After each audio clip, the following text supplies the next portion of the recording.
Hello out there to friends old and new. My name is Sheena and I am the independent yarn dyer behind Casual Fashion Queen. I wanted to take a moment before I start talking to say thank you for all of the new subscribers. YouTube kind of pushed my video.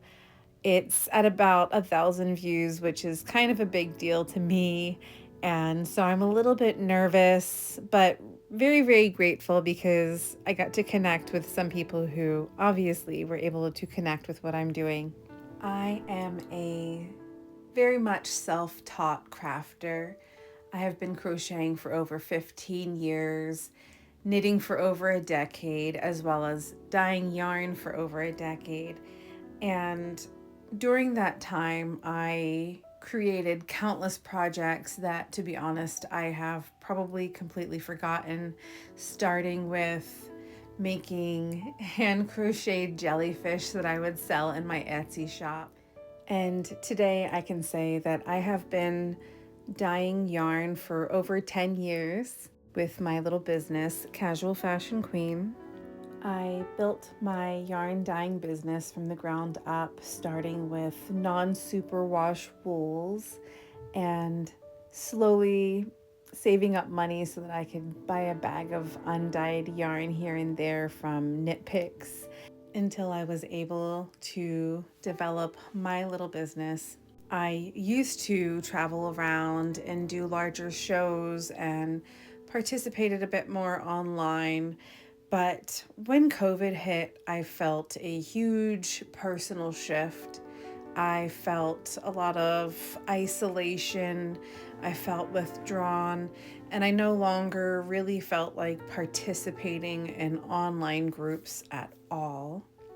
I feel like at that time I was able to find a sweet spot where I was knitting and dyeing and really working hard because I was laser focused on buying a home. But once I purchased my home, I had almost like a switch turned off, and I found myself just kind of shutting down. I didn't find the joy and the comfort that I found in my crafting. I was no longer able to use my knitting and crocheting to kind of alchemize my energies and feel better, so much as they were almost agitating me because it felt like I was never able to maybe knit fast enough, or very often I found myself frustrated with projects because they just didn't work out how I had hoped to. But I personally was going through a lot of things, and it was weird to go from always having knitting in my hands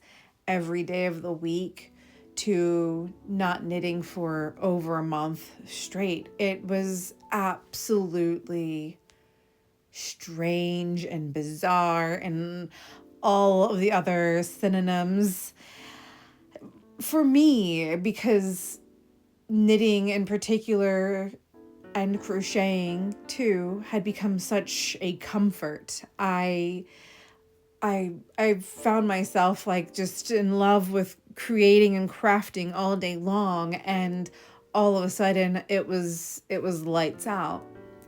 Reconnecting with my doom crafting was not quite as quickly as the lights out, lights on. It first started when I found out that I had had a kidney problem my entire life, where my right kidney does not always properly drain.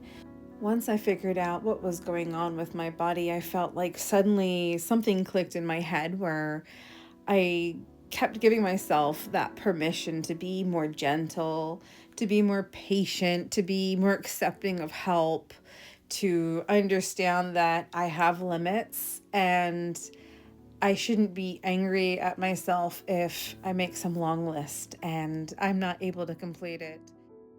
Slowing down more and more came a different kind of yearning for what I'm doing, a different kind of almost tasting what I'm doing, a different view, a different feel, a different song. Landing back at creating for the sake of creating, which is infusing itself more and more back into my daily life, and I am so thankful and grateful for.